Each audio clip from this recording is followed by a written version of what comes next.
বিসমিল্লাহির রহমানির রহিম। আসসালামু আলাইকুম। জনতা রান্নাঘর থেকে সবাইকে জানাচ্ছি শুভেচ্ছা। আশা করি সবাই ভালো আছেন। আজকে যে রেসিপিটি করব সেটা হচ্ছে ভেন্ডি বা ঢ্যাঁড়সের পাতুরি করব। একটা প্যান চুলায় দিয়েছি আর দিয়ে দিচ্ছি 2টা বড় সাইজের পেঁয়াজ। কিছুটা তেল দিয়েছি, পছন্দ অনুসারে তেল দিবেন, অনেকে কম খান বেশি খান। আর এই পাতুরিটা করব আমি সরিষা দিয়ে।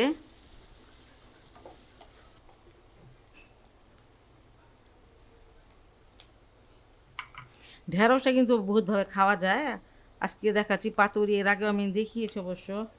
পেঁয়াজটাকে আর ভাজবো না, এটা ভাজা হয়ে গেছে।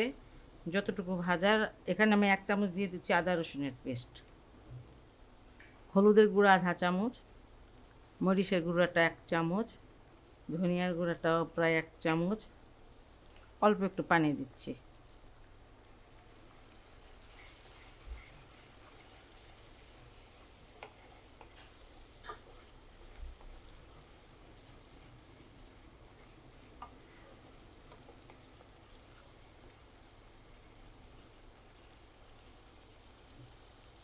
এখানে কালো সরিষা সেটা দিয়ে দিচ্ছি। খুব বেশি দেওয়া যাবে না, এটা 1 টেবিল চামচ হবে, বেটে 1 টেবিল চামচ হবে, পাতলা করে বেটেছি। আর এমনিতে এক চামচ নিলে পরে বাটলে এতটুকু হয়ে যায়, বেশি দেওয়া যাবে না, বেশি দিলে তিতা লাগে।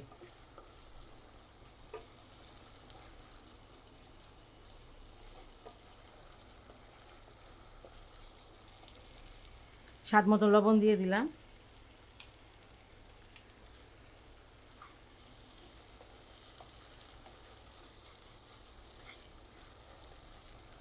পাতুরি আর একটা করা যায় সব মশলা দিয়ে, সরিষা তেল দিয়ে একদম মেখে টেকে এটা করা যায়, সেটাও অনেক ভালো লাগে। আমি যে একটু অন্যরকম দেখাচ্ছি, একটু কষিয়ে দেখাচ্ছি, অনেকে হয়তো মাখা তরকারিটা পছন্দ করেন না।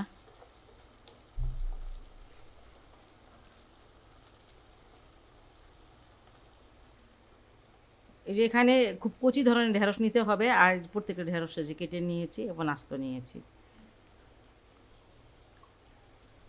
মশলাটা কষানো হয়ে গেছে, আর এখানে 300 গ্রাম নিয়ে নিয়েছি ঢেঁড়স।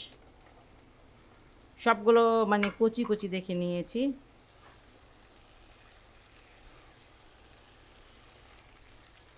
একটু ভালো করে কষিয়ে নিব 2 মিনিট।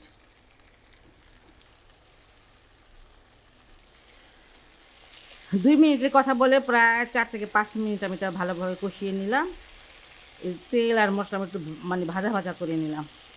এই যে আপনারা দেখলে বুঝতে পারতেছেন, আর এখন তো ভালো একটা স্মেল বের হয়েছে। যাই হোক, এখানে আমি পানি দিয়ে দেবো এখন।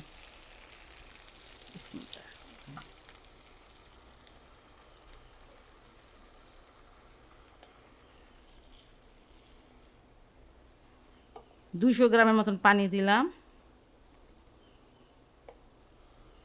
একটু লবণটা দেখে নিব এই সময়, লবণটা হয়েছে ঠিক মতন। এই যে 5টা কাঁচামরিচ নিয়ে এগুলো মুখটা এভাবে ফেলে নিয়েছি। আধা চামচের মতন জিরা দিয়ে দিলাম, ভাজা জিরা এটা।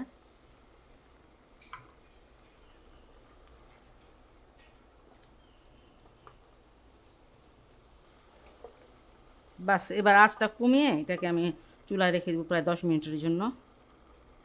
সিদ্ধ হয়ে যাবে 10 মিনিটে, এখনই অনেকটা সিদ্ধ হয়ে গেছে।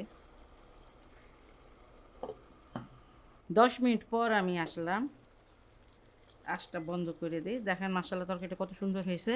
এরকম এক গামাখা ঝোলটা থাকবে। আপনারা আসলে এটা অনেক কিছু দিয়ে খেতে পারেন, রুটি পরোটা ভাত দিয়ে তো অবশ্যই খেতে পারেন। ভেন্ডি বা ঢেঁড়স যাই হোক, এটার মানে আমরা সবাই খাই, আর প্রচুর পরিমাণে পাওয়া যাচ্ছে এটা। আপনারা এইভাবে একটু একদিন রান্না করে খেয়ে দেখবেন কেমন লাগে। যদি ভালো লাগে তাহলে অবশ্যই বাসায় ট্রাই করবেন। আর আমার চ্যানেলকে লাইক কমেন্ট সাবস্ক্রাইব করবেন। সবাই ভালো থাকুন, সুস্থ থাকুন, নিরাপদে থাকুন, এই দোয়া করি। আল্লাহ হাফেজ।